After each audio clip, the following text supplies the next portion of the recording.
I've been a corrections officer at this maximum security prison for about 8 years now. The night shift from midnight to 8 a.m. is always the most unnerving. The eerie silence is punctuated only by the occasional echoing sounds of inmates shuffling around or flushing toilets in their cells. During those long, dark hours, it's just me manning the control room and making rounds through the housing units alone. On this particular night around 2 a.m., I was sitting at my desk in the jail's central control room. From my vantage point, I could see through the reinforced glass windows into all the housing units radiating off the main corridor. I was midway through filing an incident report from earlier when something caught my peripheral vision. I looked up and my heart immediately started pounding. To my disbelief, I saw what appeared to be a person walking across the range and into the shower area of Housing Unit B. But that was impossible. I was the only officer there and all the inmates were locked in their cells for the night. Unnerved and questioning what I had seen, I got up to do a round and checked that everything was secure. As I passed by one of the cells in Unit B, the Native American inmate inside asked in a hushed voice, "Did you just see that?" I nodded slowly and we both let out a nervous chuckle. He had seen it too, the ghostly figure walking through a restricted area. You see, there's a story about a Native American inmate who hung himself in this housing unit decades ago.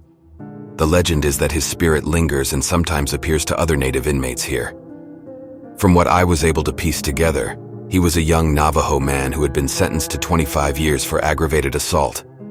Struggling with depression and feelings of hopelessness, he used a bedsheet to take his own life in his cell in Unit B in 1995. In the years since, his restless spirit has lingered, appearing to Native inmates and guards alike. A few weeks later, I was making my rounds when a young Native inmate in Unit C flagged me down looking absolutely spooked. In a trembling voice, he recounted waking up in the middle of the night to see a dark figure sitting at the end of his bed, just watching him silently. He described the apparition as a Native American man, dressed in clothes from an older era. I didn't say a word, but I knew instantly he had come face to face with the same entity, the anguished soul that roamed this prison's hallways late at night. I later found out I wasn't the only officer who had witnessed the ghostly figure. One of the other night shift guards, a tough veteran with decades under his belt, confided in me that he saw the same apparition several years back. He was making rounds in Unit B when he turned a corner and came face to face with the hauntingly realistic form of a Native man, standing just feet away and staring right at him. The officer was so shaken he had to take a few nights off after that encounter. While the tragic circumstances around his death were discomforting, there was something incredibly unsettling about having his restless soul still present, almost like he was unable to move on to the other side. His ghostly visitations were incredibly lifelike and haunting to those of us who experienced them firsthand. After my experiences, it was like the floodgates opened and I started hearing more and more eerie stories from fellow staff and inmates about their own encounters with the ghostly figure. Disembodied footsteps, shadowy figures disappearing around corners, startling apparitions. I collected quite the anthology of paranormal occurrences over the years. No matter how poorly they aged, the sinister chill of those tales never faded. His malevolent presence had seeped into the very bricks of that prison, ensuring his tragic story would never be forgotten by those who walked its halls. I don't expect people to believe me when I recount these experiences, but I know what I saw with my own 2 eyes that night. The ghostly figure was crystal clear, seemingly solid, as it calmly strolled through a forbidden area where no living person could go. It still gives me chills thinking about it.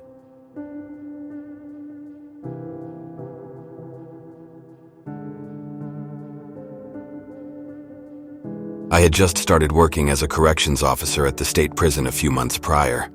Being a young guy right out of the academy, the night shift was the only opening available when I was hired. It paid pretty well and I knew the experience would be valuable, even if I didn't plan on doing that particular job forever. Part of my duties on overnights was monitoring the inmates and controlling their movements even while locked down for the night. We had these fenced-in rec areas called mini-yards, attached to each cell block or gallery. They had a basketball hoop and concrete surface for the inmates to get some fresh air and exercise during recreation time in the day. At 8:15 p.m. every night, all inmates had to be locked down in their cells after the evening count and routine shakedown. My job in master control was to make sure they were all accounted for and secure. By 9 o'clock, we cleared the official count, which meant no one was allowed to come out of their cell again until 4 a.m. when the kitchen trustees were released to start preparing breakfast. On just my third or fourth night working that shift, I was alone in central control, watching the camera feeds and monitoring the equipment. That's when the weird stuff started happening that really made me question if I wanted to stick with this line of work long term. I was sitting in the control center monitoring everything. Suddenly, the computer started pinging that the intercom button for one of the mini yards had been pushed from the outside.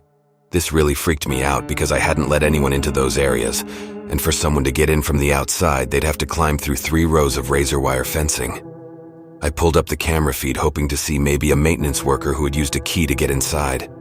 But there was nothing out there, not a soul. I figured it must just be a computer glitch and cleared the call. But then immediately, the intercom button rang again. Still nobody on the camera. That button is used by inmates to let us know they want back inside from the mini yard. There's also a speaker we can use to talk to them. So I selected the intercom and asked, "Who's out there?" No response. This was getting really weird, so I decided to call my lieutenant. He just casually said, "Yeah, that happens sometimes. Just get on the intercom and tell them the mini yard is closed." Then he hung up.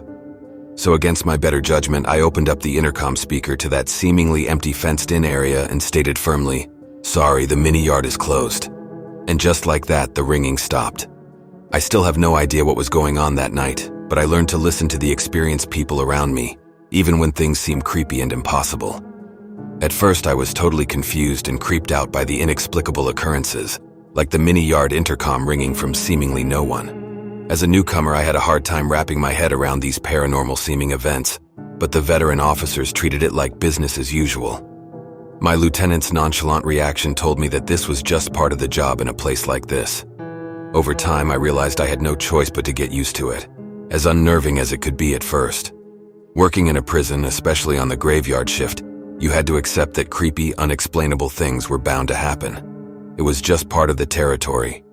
Once I got that through my head, the weird instances didn't faze me as much anymore.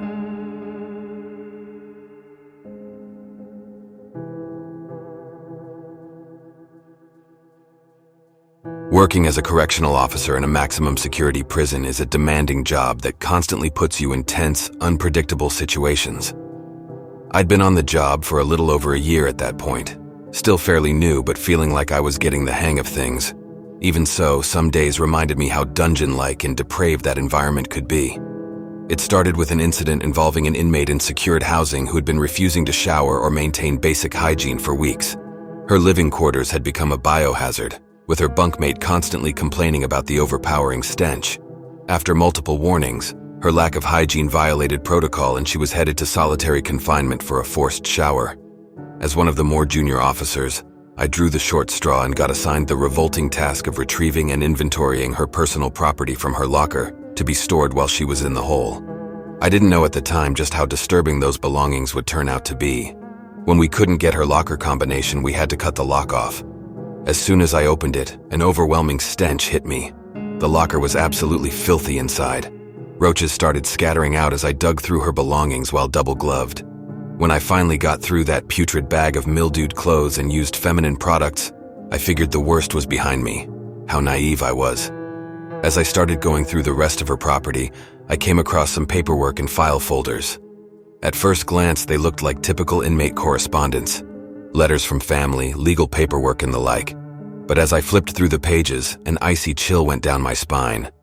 Each page was covered in meticulously drawn, horrifically graphic illustrations. Grotesque, horned, demonic figures looming over piles of severed limbs and decapitated bodies. Every inch was filled with scrawled images of torture. Eyes gouged out, intestines spilling open, bones protruding through bloody flesh. The amount of deranged detail was haunting. What made it even more unsettling was realizing each sadistic character seemed to represent a real person, a guard or prison staff member I recognized. Their names were scrawled repeatedly through the demented figures, surrounded by crude images like nooses, stab wounds, and brutal executions. As I flipped through page after page after page of this disturbing, psychotic artwork, my hands began to tremble. The cruel, violent depictions were utterly depraved. Was this some sort of psychological torture from an unhinged inmate? A kind of delusional hit list? By the time I got to the end of the twisted paperwork, I was physically shaken and sweating. The concrete knowledge that someone's mind could conceive of and spend hours obsessively creating those nightmarish, depraved images. It made my blood run cold like few things I've experienced in this hostile environment.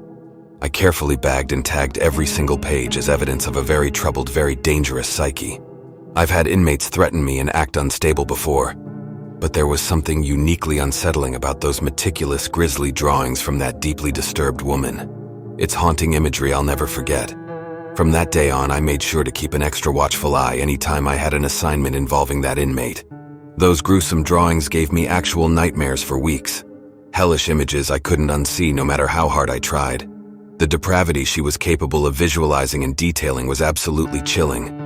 I realized that if she put so much dark thought into planning ways to harm guards, she must have wanted to actually carry out those violent ideas. Whether through secret messages, a detailed plan to cause trouble, or just a crazy, dangerous set of beliefs, her drawings showed how troubled and dangerous her mind really was. Whenever there was a task involving her, like taking her to her cell, watching over her in the yard, or any other job, I would step forward willingly.